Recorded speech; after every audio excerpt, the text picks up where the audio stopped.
Vitl Farms just dropped another 30% after earnings last week. And over the past 9 months, the stock is now down over 80%. The Q1 numbers look terrible. Margins fully collapsed, profits turned into losses, and the full year guidance came down sharply. So what happened here? Was it the egg yolk scandal? Or is this a bigger story? It's not what most people think, and it's important to understand for the future of the stock. So let's dive in, starting with the Q1 numbers. Let's start with revenue. That was 187 million for Q1, and that was still an increase of 15% year over year. But that is exactly where the good news ends, because EPS went to negative 3 cents, a 40-cent decline from last year. The Q1 margins fully collapsed. The net margin that was at 10.4% in Q1 last year dropped over 11% to slightly negative.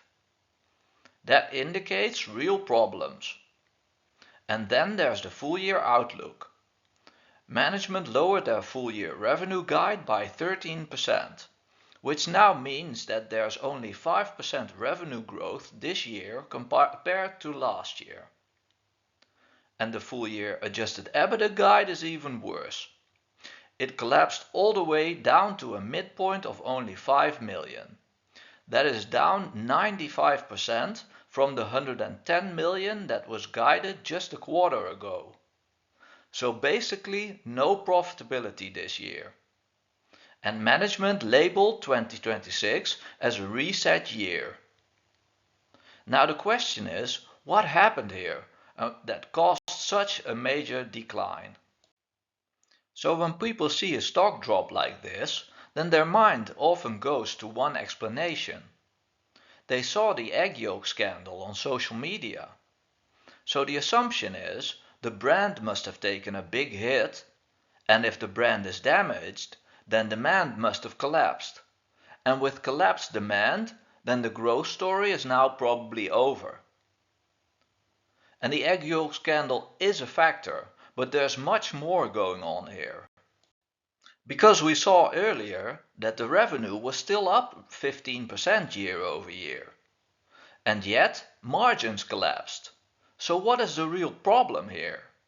It's not really the demand, that is still there. It is also not that the brand is damaged so much that it is not selling anymore. Yes, it probably has lost some customers, but the main volumes are still there. The real issue here is massive oversupply in the egg market. And when supply exceeds demand, then prices come down very hard. And to understand why we're in oversupply now, we have to go back to late 2024. Because this chart shows a major outbreak of avian flu in late 2024. Millions of egg-laying hens had to be taken out of the system, and that created a sudden shortage of eggs. With fewer eggs on the market, the prices exploded in early 2025. At those prices, every producer saw dollar signs. So production ramped up aggressively. More hens, more capacity, more supply. But agriculture doesn't adjust overnight. It takes time to bring new supply online. So about a year later, all that extra production is hitting the market. And that's why you see egg prices dropping off a cliff on the right side of the chart. And that is exactly where we are right now. And although this is a big cyclical downturn, and therefore painful for the stock price in the shorter term, the key word here still is cyclical.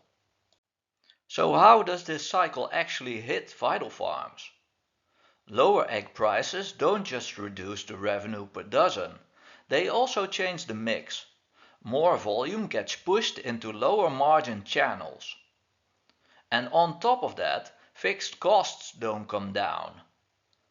Energy and feed costs remain elevated, which makes the operating leverage work against you. And that's how you go from healthy margins to losses, even with growing revenue.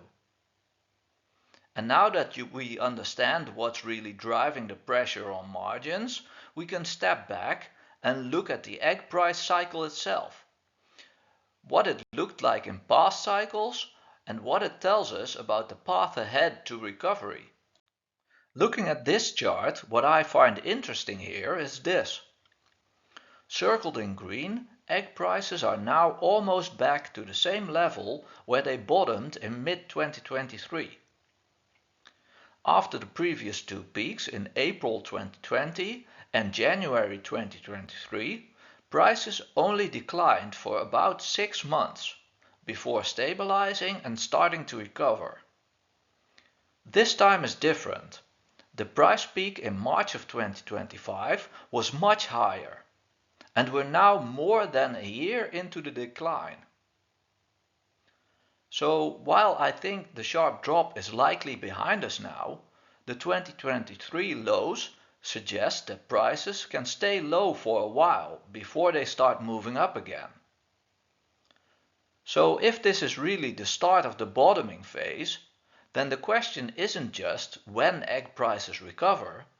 To me, it is more about what the outlook for Vitl Farm stock could be, and what I want to do with timing for positioning in and position sizing. I want to start with where the market is today. Consensus expects 2026 to be a terrible earnings year, with 30 to 60 cents of loss in EPS, and on that I actually agree. But that does not help me in determining the bottom for the stock price. Nothing does, to be honest. It could go up or down even further this coming quarter. But what does matter is next year's numbers. I'm starting with the 2026 management guide of 790 million in revenue. Next year I expect 20% revenue growth to around 950 million. I'm framing 2027 like an initial recovery year, so not a peak year. This means that 2027 can be like 2023. You can see in the chart that the net income margin reached 5% at the end of 2023. So that is what I'm assuming for the end of 2027. 5% of 950 million gets you to about 47 million of net income. Vitl Farms is aggressively buying back shares right now.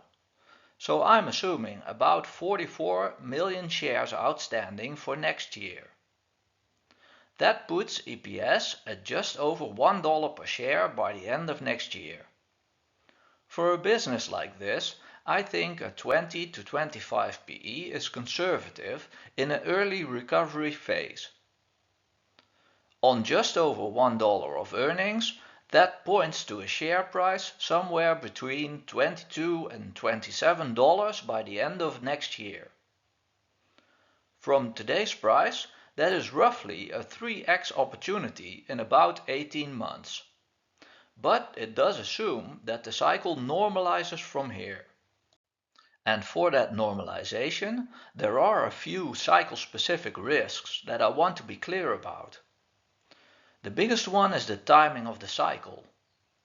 If oversupply lasts longer than expected, then egg prices could stay flat at these low levels for longer than I'm modeling. That wouldn't break the business because Vitl Farms has a healthy balance sheet, but it would delay the earnings recovery. And that could mean that the stock goes nowhere for a while. The second risk is that the fixed costs rise further. If energy and feed costs remain elevated, then that could put continued pressure on margins. The third risk is that this downturn wasn't purely cyclical. The egg yolk scandal may have temporarily weakened the brand, giving competitors a chance to step into premium shelf space. If Vitl Farms doesn't fully reclaim that positioning, then margins will still recover, but not back to the peak levels we saw before. But I'm not modeling peak levels in my 2027 scenario, so that would still be valid. Now let's end on what I'm doing with the Vitl Farms position in the portfolio. So ending on what I'm doing with my own position. What I did last week after earnings was sell a $12.50 cash secured put for the 18th of June. This is not a trade, it is a share buying strategy. I don't expect the stock to trade above $12.50 1 month from now. So I can let the put expire then and own the shares, and have collected about $50 of extra time premium. That will mean that I will have doubled my Vitl Farms position to 200 shares in the portfolio. And then, in my opinion, it is a waiting game for the oversupply situation to come to an end. As always, this is not financial advice, just my view on Vitl Farms and the egg cycle. If you found my analysis helpful, consider subscribing and leave me a like. And as always, invest with purpose, try to stay calm even with crashing stocks in your portfolio, and focus on the long term. Thank you for watching, and I'll see you in the next one.